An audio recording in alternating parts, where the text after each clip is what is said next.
Al principio tenía una existencia muy concreta, supimos de sus atrocidades, reconocimos a sus víctimas, estuvimos casi presentes en sus homicidios y ahora resulta que no existe, que nunca existió, que no debió existir, que Mantilla no sabía, que Alan García menos, etcétera, etcétera. Javier Díaz Canseco ha tenido acceso a documentos que no han sido accesibles a la prensa y nos puede contar entonces cuál es su conclusión fáctica. ¿Existió el grupo Rodrigo Franco, Javier? Buenas noches. Buenas noches. Existieron grupos paramilitares que hicieron 3 trabajos. Trabajos de seguridad personal a Mantilla. Mantilla era ministro y antes viceministro del Interior. Sin embargo, su seguridad no la manejaba solo la policía, sino tenía civiles, apristas, la mayor parte de ellos provenientes de la Universidad Garcilaso de la Vega, de determinadas facultades, que utilizaban armas de guerra. Tenemos fotografías de operaciones donde, violando la ley, están con fusiles o con subametralladoras, operando junto con Mantilla en estas intervenciones.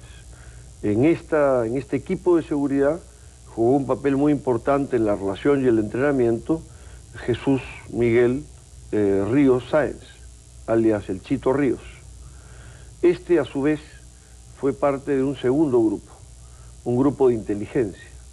Ríos Sáenz fue, dice él, por orden de Mantilla, y Mantilla lo ratifica, integrado a la Dirección General de Inteligencia del Ministerio del Interior. Recibió entrenamiento en equipos de escucha y otras cosas con entrenadores extranjeros y conducía un equipo que hacía inteligencia operativa, es decir, identificaba supuestos subversivos o personas enfrentadas con el APRA en vínculo con la subversión, según su versión, y operaba desde la casa que fue la casa de campaña de Alan García, en la avenida 2 de Mayo. Se retira, luego de elegido García, de esa casa como casa de campaña, y Ríos habita esa casa junto con un policía, Guamán Alacute, que ha sido sindicado como un personaje vinculado a algunas de las ejecuciones que se produjeron. En esta casa se manejaba la información sobre la inteligencia operativa y un suboficial de la Marina en retiro, que ha presentado testimonio, que ciertamente tiene antecedentes judiciales de diverso tipo y con diversos problemas, presenta sin embargo una descripción del interior de la casa, de quienes la frecuentaban, da cuenta de que Guamán Alacute vivió en esa casa y Ríos confirma de que vivió en la casa, ¿no es cierto? Y señala que él, este suboficial, hizo trabajo de inteligencia operativa sobre Marta Guatay, ¿no es cierto?, y sobre otros personajes para hacer operaciones. Y luego... ¿No mencionaron a Cantoral? Sí, ese es el tercer grupo. Había un grupo operativo que en esta versión que hacía las ejecuciones. La versión que tenemos hasta el momento desarrollada es que este grupo estaba integrado por elementos de 2 sectores de la Policía Nacional. El llamado GRUDE, que era un grupo operativo que dependía de la Dirección de Operaciones Especiales de la Policía, de la DOES. El GRUDE fue creado por Mantilla y los 2 oficiales que tuvieron a su cargo el GRUDE murieron en Puno en una emboscada, en una bomba colocada en una pista, en una carretera, en un atentado de sendero. Pero... ¿El GRUDE y el otro grupo era? El otro grupo era gente vinculada aparentemente al Delta 5 de la DIRCOTE, ¿no? Durante... ¿Bajo la inspiración de Mantilla también? Bueno, todo indica de que sí, ¿no? ¿Los 2 grupos actuaban bajo la conducción de Mantilla? El tema es que los oficiales que hacían el mando de los grupos han fallecido. Lo que sí tenemos claro es la versión de que estos grupos operaron en acciones concretas. Tenemos el testimonio de un ex miembro, hoy en retiro de la policía, de haber intervenido en el secuestro de Saúl Cantoral y de Consuelo García y de haberlos entregado a manos de estos 2 oficiales y luego aparecieron muertos con un balazo en la cabeza. Aparece también un testimonio sobre el secuestro de un dirigente de aduanas que es liberado de seguridad del Estado después de hacerse presente a una diligencia y desaparece y no regresa a su casa. y hemos ubicado en este terreno que la figura operativa sería un elemento que estaba vinculado a la policía, pero los jefes han desaparecido. Sin embargo, tenemos el testimonio de la persona que participó en el secuestro de Saúl Cantoral. Pero ¿hay duda o no hay duda razonable en relación a lo siguiente? ¿Era Mantilla el jefe de esto? Mantilla organiza el GRUDE, no hay duda. Mantilla tenía relación directa con el GRUDE y lo visitaba frecuentemente, no hay duda. Relación del GRUDE con estas operaciones, hay indicios más que suficientes en ese terreno. En el caso del tema del Delta 5, ¿no es cierto?, donde operaba un general que fue también interrogado sobre el tema, hay indicios de que estos elementos tuvieron parte en acciones operativas. Tenemos testimonios de gente que participó en la voladura de la tumba de Lagos, en atentados contra el alcalde de Huamanga, contra miembros de Izquierda Unida, y hay una versión de asesinatos masivos, detención, desaparición y secuestros clandestinos en zonas de selva. Tenemos también testigos dispuestos a ubicar cuerpos de estudiantes desaparecidos, pero que al no poder proporcionarles garantías respecto a su seguridad, no han querido declarar ante la comisión, porque la verdad es que cantidad de las cosas de la comisión, a diferencia de lo que fue la comisión anterior, se han filtrado a la prensa. Y evidentemente estas son cosas que ponen seriamente en seguridad la vida, la seguridad y la vida de las personas que prestan estos testimonios. Este clima político que Mantilla crea en el Ministerio del Interior, ¿tuvo que ver con la matanza de los penales, con el asunto del frontón, por ejemplo? La comisión no ha investigado directamente el tema de la matanza de los penales. No, pero yo no he dicho sí hemos tenido una versión que acredita, hemos tenido la versión de un suboficial de la Marina que ha participado en los hechos del frontón. Y la versión de este suboficial es que después del tiroteo y el enfrentamiento en este terreno, y no logrando una solución, decidieron no optar por el camino de aislar al sendero, quitarle el agua, quitar los alimentos y esperar, sino entrar al uso de cañoneo y luego demolición del edificio con la gente adentro. Y que cuando salían los presos... ¿Esa fue una decisión institucional de la Marina? Bueno, había dos oficiales importantes de la Marina presentes, ¿no es cierto? Y en la isla... ¿No solicitaron autorización política para ello? En la isla estaba Mantilla. Y Mantilla está tenía comprobado que estaba Mantilla. Comprobado. ¿Y Mantilla estaba conectado con el presidente? Sí. Mantilla tenía una radio que se comunicaba con el comando de la Marina en el Callao, y en el comando de la Marina había un phone patch, un enlace telefónico entre la radio y el teléfono de Palacio. Eso lo ha admitido el propio expresidente García. Decía que era inaudible la comunicación, pero en otro momento del interrogatorio, el expresidente García dice que ante las versiones de que se estarían produciendo ejecuciones, mandó un helicóptero donde fueron Armando Villanueva, el fiscal de la Nación, y el doctor Rodríguez Rabanal, que era presidente de la Comisión de Paz. Lo que demuestra que la comunicación sí funcionaba, era audible entonces. Bueno, capaz entendemos audible de manera distinta que la que entiende el presidente García. Para mí, salvo que haya adivinado en medio de palabras entrecortadas que había algún problema, me parece evidente que él sabía que se estaban produciendo hechos graves, gravísimos. La versión de este suboficial es que se han asesinado decenas de personas con tiros en la nuca, en lo que eran celdas de aislamiento separadas del pabellón azul, y que los cuerpos quedaron tirados por semanas, y que luego él fue retornado a la isla para empaquetar los cuerpos que dos médicos rearmaban para colocar en cajas, en algunos casos de cuerpos completos y otros incompletos. Con él hemos ido a delimitar las zonas... Eso fue producto de la demolición. Sí. Exactamente. No.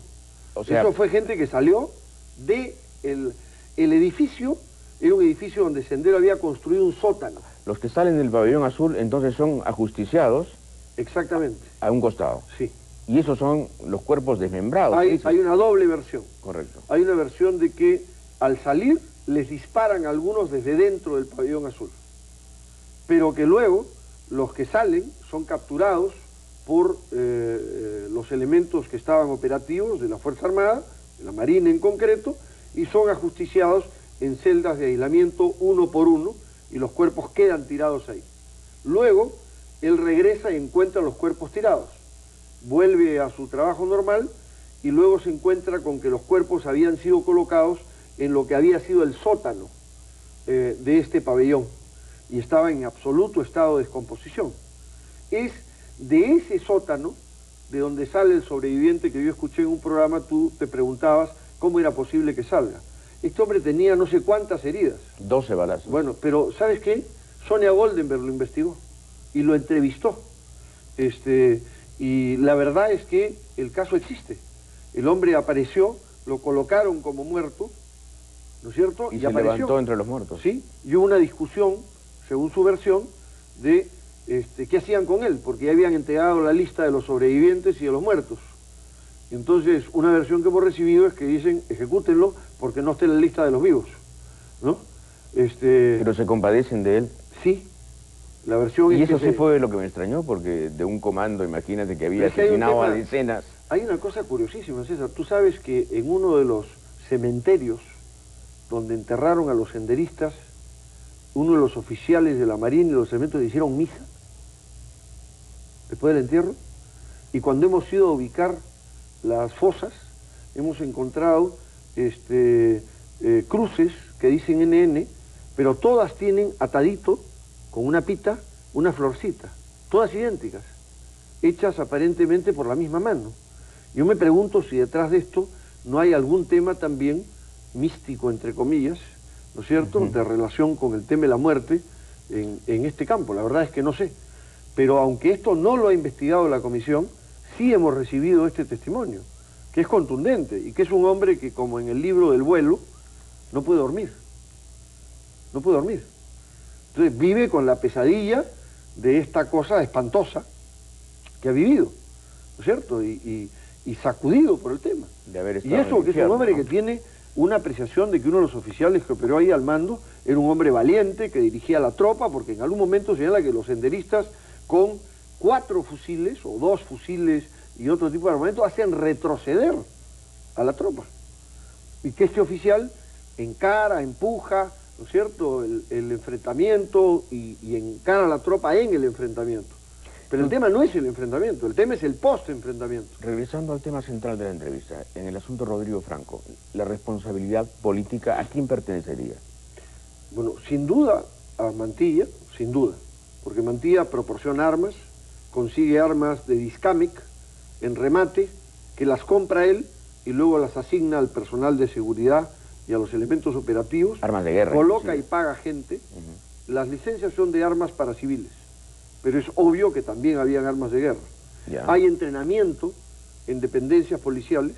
Tenemos el testimonio de un oficial que se negó a entrenar y que luego fue cambiado de lugar. Cuando hubieron denuncias y capturas de personas armadas, civiles, ¿no es cierto? Por ejemplo, en un problema, en un incidente con el exdiputado Peter Uculmana, capturaron a 2 elementos del APRA armados y el testimonio policial se cambió para desvincular el tema de las armas de Mantilla, etcétera. Y tenemos verificado que nunca el Ministerio del Interior o la policía o la Fiscalía investigaron al grupo Rodrigo Franco. No hay un solo informe, César, durante todo el periodo de gobierno de Alan García sobre el grupo Rodrigo Franco. Ahora, y nunca se ha ubicado al asesino de Febres, ¿no es cierto?, al asesino de Cantoral, nunca se ha ubicado. Dada la verticalidad del partido aprista, ¿es posible creer que Mantilla no le informara a Alan García respecto de algo de esto? Bueno, no solo la verticalidad, ¿no?, sino que es evidente que Mantilla ha sido un hombre de extrema confianza de García. Yo le pregunté al final del interrogatorio a Alan García, le dije, expresidente o doctor, no me acuerdo qué palabra utilicé, dígame usted, después de todo lo que hemos visto de Mantilla, de las cuentas y del grupo Rodrigo Franco, ¿usted diría que fue ingenuo o negligente? ¿Qué contestó? Hubo silencio, casi 1 minuto de silencio. Y luego me dijo, bueno, es un tema en el que ha habido quizás un exceso de confianza, ¿no? Pero han habido varias respuestas incongruentes, ¿no? ¿Tú dirías que Mantilla, sobre el tema de las cuentas? ¿Tú dirías que Mantilla es el Montesinos de Alan García? Mira, hay dos versiones en la comisión que son muy interesantes. La versión del exdirector de OIGA, Francisco Igartúa, que dice que se encuentra con Mantilla en una comida, después muchos años de los hechos, y le dice, ¿por qué me pusieron la bomba en mi casa? Y dice, Mantilla me contestó, razones de Estado, doctor, y se fue. Pero yo en el interrogatorio le pregunté por cuando nos colocaron una bomba en el Congreso de la Federación Departamental de Campesinos de Puno, en la Universidad de Puno. Y yo fui a hablar con el ministro Salinas y le dije, mire, yo sé que el operativo lo ha hecho fulano, sutano y mengano. Sé que han estado alojados en el hotel de turistas en la isla Esteves. Sé que han hecho llamadas. Sé quiénes son. Y hay además atentados contra miembros de la iglesia. Detenga esto. Y lo detuvo. Entonces le pregunté a Mantilla. Le dije, ¿usted recuerda una conversación con el doctor Salinas sobre este tema de Puno? Siendo Mantilla viceministro en ese Siendo momento. Mantilla viceministro, sí. Y me dice, sí, sí me acuerdo. Efectivamente, había gente que creía que contribuía con la lucha antisubversiva actuando con mano propia. Y ellos podían parar a esa gente. Por supuesto. Por lo tanto, podían hacerla actuar. Por supuesto. Y evidentemente, Y por lo además, tanto, no solamente era Rodrigo Franco, ¿eh? Por lo tanto, el miedo del APRA ahora a este tipo de cosas es evidente.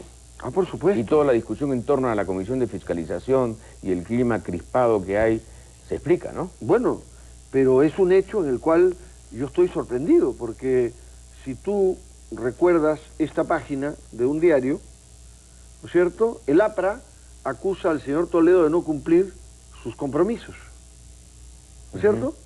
Bueno, este documento revela que el año 2001, en marzo, a convocatoria de Monseñor Bambarén, con presencia de Sofía Maher, presidenta de la Coordinación de Derechos Humanos y de la Coordinación de Iglesias Evangélicas, los 4 candidatos que tenían más opción, Toledo, Alan García, Lourdes Flores Nano, representada por el doctor Flores Arauz, y Olivera, firmaron un documento diciendo que respaldarían la investigación de las violaciones de derechos humanos cometidas por el terrorismo senderista y por el accionar del Estado, y que defenderían el que se indemnice y se resarza a las víctimas en este terreno y se les haga justicia. Es decir, que respaldarían una acción como la que tomó luego el gobierno de Paniagua de conformar la Comisión de la Verdad. Claro, lo que pasa es que nunca calcularon que esto podía llegar a lo que está llegando. Bueno, es que en ese momento... Al descubrimiento de cadáveres en el closet que pueden inclusive plantear una seria duda sobre la candidatura del 2006. Bueno, la Comisión, la Corte Interamericana de Derechos Humanos ha ordenado que se reabre el juicio sobre el tema de la matanza y los penales. Entonces no es cualquier tema el que esté en discusión.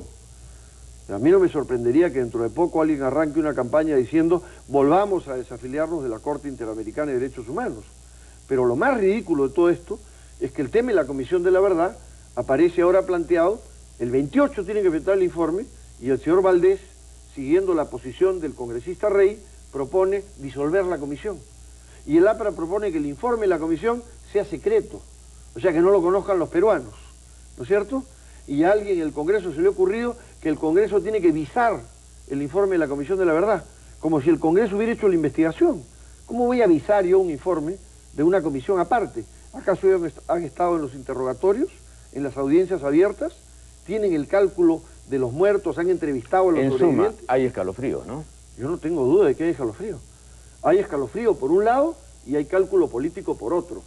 Porque quienes sienten que este gobierno está en una seria debilidad política y puede caerse en algún momento, sobre todo si el gabinete Merino, ¿no es cierto?, encara dificultades. Ya el presidente Toledo se olvidó de varias cosas de las que dijo Beatriz Merino, el abuso de los monopolios contra los usuarios en telefonía, ¿no es cierto?, en electricidad, el tema de las AFPs, etcétera, ¿no?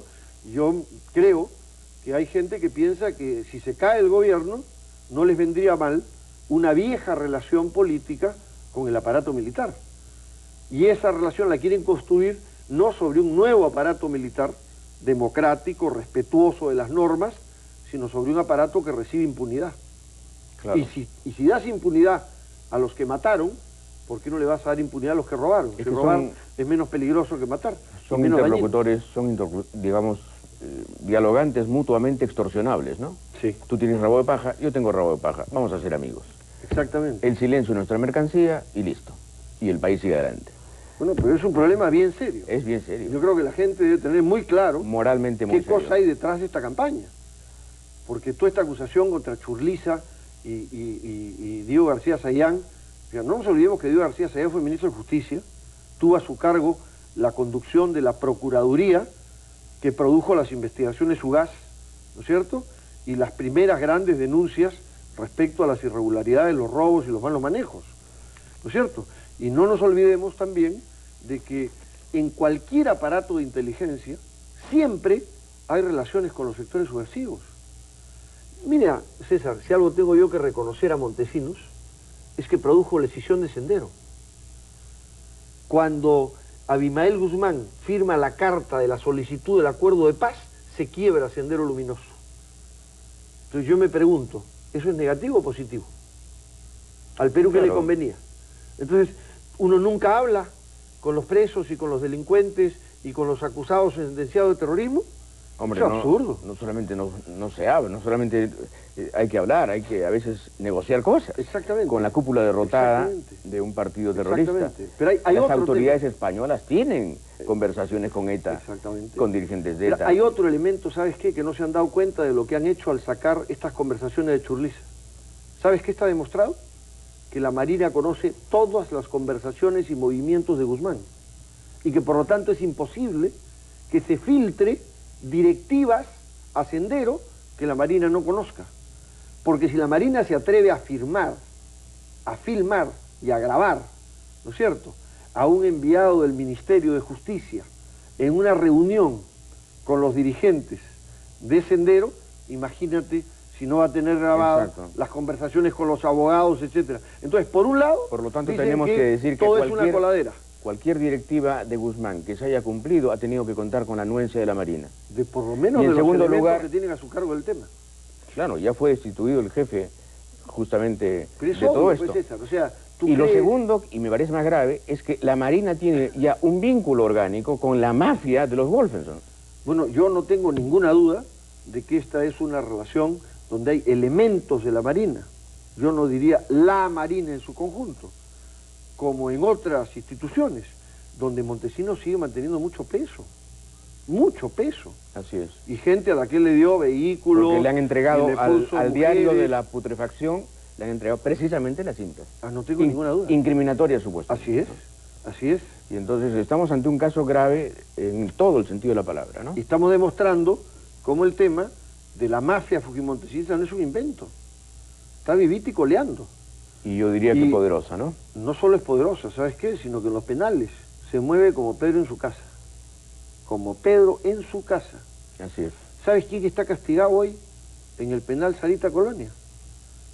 El hombre del Grupo Colina que nos informó cómo funcionaba el Grupo Colina. Está metido en un lugar que se llama El Hueco.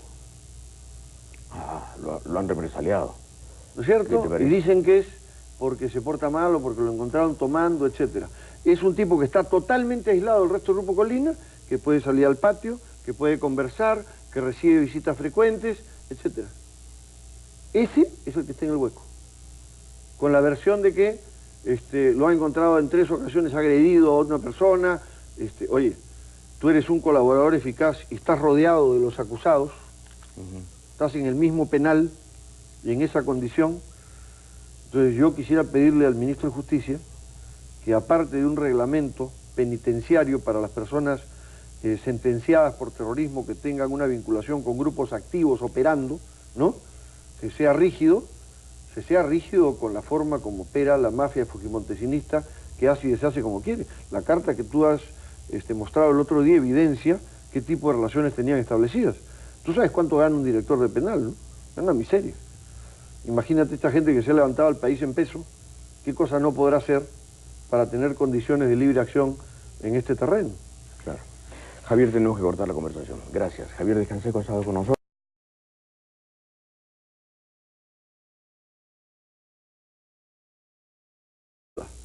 Es decir, identificaba supuestos subversivos o personas enfrentadas con el APRA en vínculo con la subversión, según su versión, y operaba desde la casa que fue la casa de campaña de Alan García, en la avenida 2 de Mayo.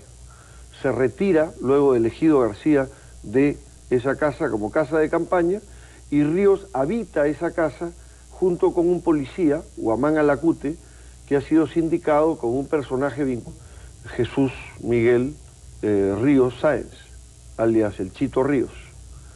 Este, a su vez, fue parte de un segundo grupo, un grupo de inteligencia. Ríos Sáenz fue, dice él, por orden de Mantilla, y Mantilla lo ratifica, integrado a la Dirección General de Inteligencia del Ministerio del Interior. Recibió entrenamiento en equipos de escucha y otras cosas con entrenadores extranjeros y conducía un equipo que hacía inteligencia operativa. Y ahora resulta que no existe, que nunca existió, que no debió existir, que Mantilla no sabía, que Alan García menos, etcétera, etcétera. Javier Díaz Canseco ha tenido acceso a documentos que no han sido accesibles a la prensa y nos puede contar entonces cuál es su conclusión fáctica. ¿Existió el grupo Rodrigo Franco, Javier? Buenas noches. Buenas noches. Existieron grupos paramilitares que hicieron 3 trabajos. Trabajos de seguridad personal a Mantilla. Mantilla era ministro y antes viceministro del Interior.